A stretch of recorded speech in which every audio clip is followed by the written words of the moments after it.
Уважаемые участники круглого стола, позвольте вначале поблагодарить всех, кто принял наше приглашение. Вы знаете, имея на руках договор о вечной дружбе, Кыргызстан и Казахстан, увы, не смогли избежать конфронтации.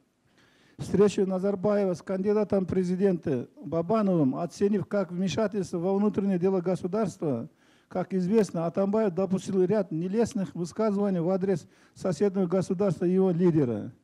Его нелестные высказывания, не соответствуя нормам служебной и дипломатической этики, ухудшили отношения Кыргызстана с Казахстаном. Кризис в отношениях Кыргызстана и Казахстана принимает затяжной характер из-за отсутствия нужного диалога властей двух стран.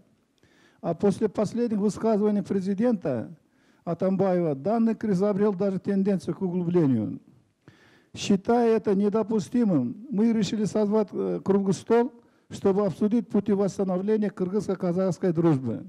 На круглый стол приглашены представители общественных организаций, научной творческой интеллигенции, представители средств массовой информации и депутатского корпуса нашей страны, а также представители работающих в нашей стране иностранных дипслужб.